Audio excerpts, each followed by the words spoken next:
Hello, जय हिंद दोस्तों। GK speaker में आपका स्वागत है। यह हमारा दूसरा पार्ट है संविधान निर्माण की प्रक्रिया का।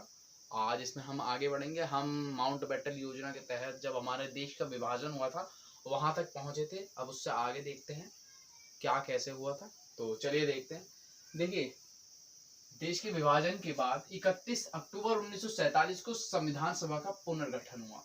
यानी कि जो संविधान सभा हमारी बनी थी पहले, जिसमें 389 जो लोग थे, उसके बाद ये हमारी जो संविधान सभा का पुनर्गठन हुआ और उसमें लोग हो गए कम। जब हमारा विभाजन हो गया देश का, मुस्लिम लीग के कुछ लोग चले गए पाकिस्तान में, तो लोग हो गए उसमें कम। और लोग कितने रहते हैं, देखिए हमारी उस बैठक में कुल संख्या का हमारे 299 लोग रहे थे। कुल संख्या के 299 लोग रहे। मिल गया मार्कर। कुल संख्या के 299 लोग रहे थे। मैंने पहले भी पिछली वीडियो में भी बताया था कि 299 लोग रहे थे। 229 लोग हमारी प्रांतीय क्षेत्र से थे और हमारे जो बचे हुए लोग थे 229 में से हमारे 70 लोग बचते हैं, वह हमारे थे हमारे देसी रियासतों से, है ना।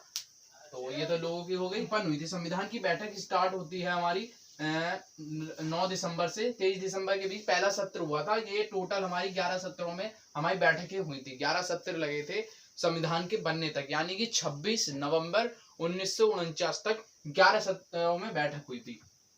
पहला सत्र हमारा 9 दिसंबर से 23 दिसंबर 1946 तक चला और हमारा लास्ट चला था 14 से 26 नवंबर 1949 तक, है ना। अब देखिए, संविधान जब बनकर तैयार हुआ, जब हमें प्राप्त हुआ, तो उसमें 395 अनुच्छेद थे, 8 अनुसूचियां थी और 22 भाग थे, है ना।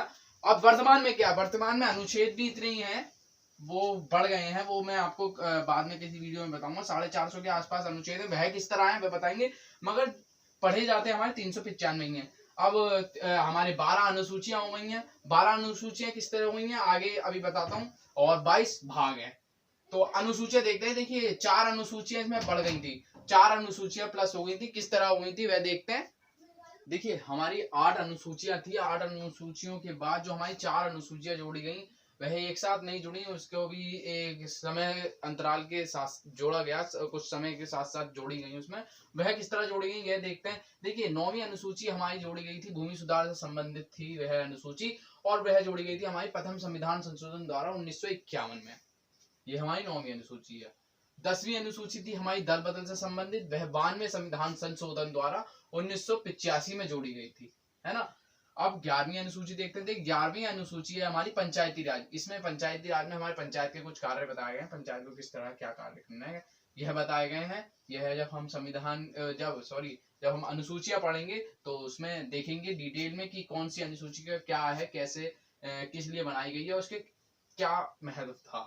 और 73वां संविधान संशोधन द्वारा ये जोड़ी गई थी 1993 में।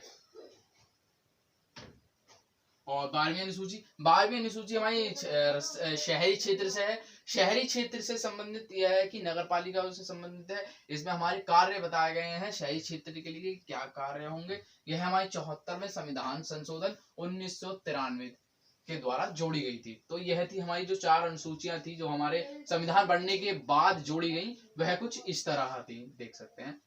अब हम देखते हैं कि 26 नवंबर 1949 ये क्या था। देखिए, 26 नवंबर 1949 को हमारा संविधान लिखकर हमें प्राप्त हुआ था, यानी कि हमारा संविधान पूर्ण रूप से बन चुका था। और इसी दिन को हम 2015 से अंगीकृत दिवस के रूप में मनाते हैं।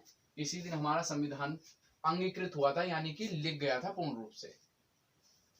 26 नवंबर 1949 को हमारे पूर्ण रूप से संविधान को तो लागू हमारा 26 जनवरी को किया गया था, मगर 26 नवंबर 1949 को 15 अनुच्छेद लागू कर दिए थे देश में। वो कुछ इस तरह थे, 5, 6, 7, 8, 9 और ये 60, इस तरह से ये 15 अनुच्छेद थे।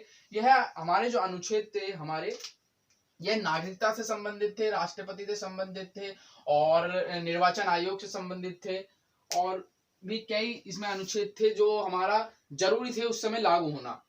क्योंकि नागरिकता से संबंधित अनुच्छेद लागू होना इसलिए जरूरी था क्योंकि भारत के नागरिक जो भारत में है वह किस तरह से अपनी नागरिकता दिखाएंगे लोगों को, और जो पाकिस्तान से यदि कोई व्यक्ति आता है वह किस तरह से नागरिकता लेगा, यह सब के कारण हमारा यह अनुच्छेद लागू करना जरूरी था। कुछ जो बातें हमारे संविधान में एक समय के साथ साथ हुई वह थी मई 1949 में भारत ने राष्ट्रमंडल में अपनी सदस्यता ली, है ना। और 22 जुलाई 1947 को संविधान सभा में राष्ट्रीय ध्वज को प्रस्तुत किया, राष्ट्रीय ध्वज को स्वीकृति, माफ कीजिएगा, राष्ट्रीय ध्वज को स्वीकृति मिली, राष्ट्रीय ध्वज को स्वीकृति मिली 22 जुलाई 1947 को। 24 जनवरी को हमारे राष्ट्रीय गान और राष्ट्रीय गीत, यानी कि राष्ट्रीय गान जन गण मन और राष्ट्रीय गीत हमारे वंदे मातरम को भी अपनाया गया 24 जनवरी को। कई किताबों में हमारा 26 जनवरी बताया गया है राष्ट्रीय गीत के लिए, तो वह सही नहीं है। हमारे 24 जनवरी को ही राष्ट्रीय गान और राष्ट्रीय गीत अपनाए गए थे। तो आज हमारा संविधान की है निर्माण प्रक्रिया का पार्ट पूरा हो चुका है, यानी कि सेकंड पार्ट भी हमने कंप्लीट कर लिया है। अब हम नेक्स्ट वीडियो में देखेंगे जो हमारे भारतीय संविधान को बनाने के लिए जो समितियां बनी थी वह देखेंगे कि किस तरह से समितियां बनी थी, समितियों का क्या कार्य था, समितियों जो बनी थी उनका क्या महत्व था, उनके अध्यक्ष कौन थे, वह सभी। तो मिलते हैं नेक्स्ट वीडियो में, जब तक के लिए धन्यवाद।